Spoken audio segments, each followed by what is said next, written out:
আসসালামু আলাইকুম ওয়া রাহমাতুল্লাহি ওয়া বারাকাতুহু। আলহামদুলিল্লাহ চলে আসলাম তাইফ শহরে। আর তাইফ শহরটা দেখলে মনে হবে আমাদের বাংলাদেশে আছি বর্তমানে, এমন মনে হবে।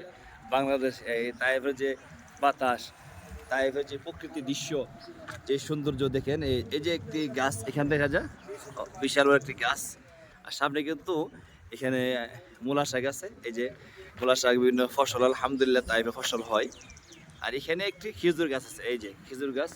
আর এই গাছটা কিন্তু এটা কাঁটাওয়ালা গাছ। আমার মনে হয় যে বুড়ি হুজুর পাক সাল্লাল্লাহু আলাইহি সাল্লামকে যে কাঁটা দিতেন, এই সেই কাঁটা গাছ। দেখেন এটা কাঁটার মানে শেষ নাই, মানে প্রত্যেকটি কি বলবো আর, এইভাবে পাতা হয় না যেভাবে কাঁটা। এই দেখেন প্রচুর কাঁটা, এটা ধরার মতো না। আর মরুভূমির মধ্যে যে এইগুলোই কিন্তু আপনি উঠে খায়। এই গাছটা অনেক বড়, অনেক উঁচু, আর প্রচুর কাঁটা, মানে ধরার মতন কোনো ইয়া নয়, এই পরিমাণ কাটা।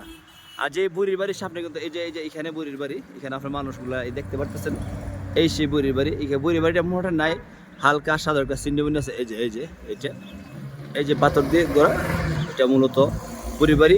আর হুজুর পাক সাল্লাল্লাহু আলাইহি সাল্লাম যে মসজিদে নামাজ পড়তেন, মূলত বুড়ির বাড়ি থেকে এখানে পাশে একদম এই 20 থেকে 30 হাত হবে দূরে। এই যে এই মসজিদে হুজুর পাক সাল্লাল্লাহু আলাইহি সাল্লাম এখানে নামাজ পড়তেন। আর আমাদেরকে নিয়ে আসছেন যে রশিদ ভাই, আলহামদুলিল্লাহ ওনার বাড়ি মানিকগঞ্জ। এটা ভাই নিজস্ব গাড়িতে করে আমাদেরকে বারবার যোগাযোগ করে যে ভাই একটু অল্প সময় দেন, আমাদেরকে সময় দেন। তো আলহামদুলিল্লাহ ভাই আমাদেরকে তাইফে নিয়ে আসছে।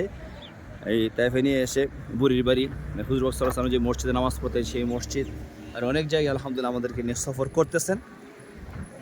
আর যে দুইটি পাথর দেখেন, উপরে দুইটি পাথর আছে, এই যে বিশাল বড় বড়, এই কাফারা কিন্তু হুজুর পাক সাল্লাল্লাহু আলাইহি ওয়াসাল্লাম এই দুইটি পাথর ফালাইছিলেন, কিন্তু আল্লাহ তাআলা হুকুমে পাথর নিজ এই জায়গার মধ্যে আটকে রাখে, কিয়ামত পর্যন্ত আটকে থাকবে। দেখেন এই যে দুটি পাথর।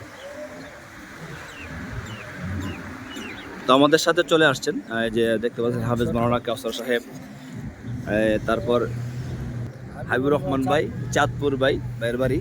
তো আমাদেরকে যে আনছেন ভাই বাড়ি চাঁদপুর, শাহজাহান ভাই। ওরা তো আসেন, ইনশাল্লাহ ওনাকে দেখাবো, আপনারা দেখতে পারবেন শাহজাহান ভাই। তো হারুন রশিদ ভাই, আসসালামু আলাইকুম। তো ভাই রিফাতের সাথে মগ্ন কথা বলতেছেন, ভিডিওগুলো কথা বলতে দেখাইতেছেন। আসসালামু আলাইকুম ভাই, ভালো আছেন? আমরা খুব, আপনার কাছে কেমন লাগছে? আলহামদুলিল্লাহ, রিফাতকে পেয়ে সবসময় তো ভিডিও দেখতেন, এখন তো বাস্তব পেয়েছেন আলহামদুলিল্লাহ। এই রিফাতের সাথে কিছু সময় পার করলাম, খুবই ভালো লাগলো। আমরা সুদূর মক্কা শহর থেকে এখন তাইফে অবস্থান করছি। যেই রাস্তাতে বুড়ি কাটা দিত সেই প্রসিদ্ধ স্থানে আমরা দেখতে খুবই ভালো লাগলো।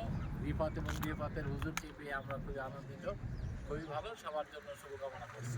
আলহামদুলিল্লাহ। তো গাড়ির ভিতরে তুতা ভাই আর সাথে আসলে জিজ্ঞাসা তুতা ভাই কই, আনোয়ার কই, যে তুতা ভাই আছে, আনোয়ার আছে গাড়ির ভিতরে আছে। আমরা এখন চলে যাব এই মক্কার উদ্দেশ্যে ইনশাআল্লাহ। রিফাত, খানা খাইছেন নি আপনি? মাশাআল্লাহ। কি খাইছেন? জানেন না? এটা হইলো আচ্ছা, যাক। তো ভাই ইনশাআল্লাহ এখন উঠেন, আমরা চলে যাই। তো আমরা এখন তাইফ থেকে চলে যাব মক্কাতে। চলে আঙ্কেলদের পিছনে দিয়ে না না, আব্বা সামনে থাকুক, আমি সমস্যা নাই, মুরব্বী ওর সামনে থাকুক। আলহামদুলিল্লাহ আমার আব্বার সাথে আসছে, দোয়া করে আমি আল্লাহ তাআলাকে সাদা শুকরিয়া আদায় করি যাতে আমার আব্বা আম্মার সাথে আমার আসতে পারছে। শুকরিয়া, আমার আব্বা আম্মা দোয়া আল্লাহ তাআলা নেক হায়াত দান করতা। তো অনেকেই আমাদের সাথে যোগাযোগ করতেছেন। আসলে ভাই আমরা তো মানুষ, সবাইকে মানে সুযোগ দেওয়া সম্ভব হচ্ছে, যতটুকু পারতেছি আপনাদের দেয়া সাক্ষাৎ করতেছি। তো সবাই দোয়া করবেন, আর আল্লাহ তাআলা যেন সবাইকে মক্কা মদিনায় আসার তৌফিক দান, সেই দোয়া করি।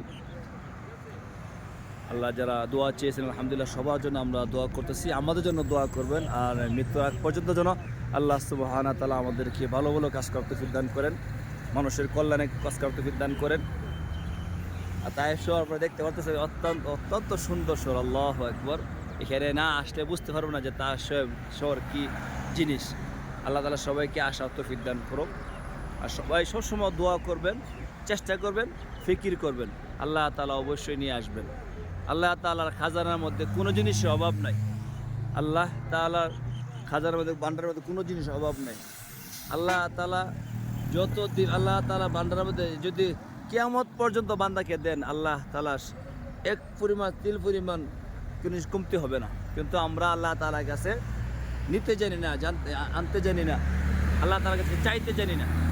আল্লাহ তাআলা আমাদেরকে ভালো রকম সুস্থ কামনা করি। তো সবাই ভালো থাকবেন, সুস্থ থাকবেন কামনা করি। আসসালামু আলাইকুম ওয়া রাহমাতুল্লাহি ওয়া বারাকাতুহু। রিফাত উঠেন উঠেন উঠেন, সালাম।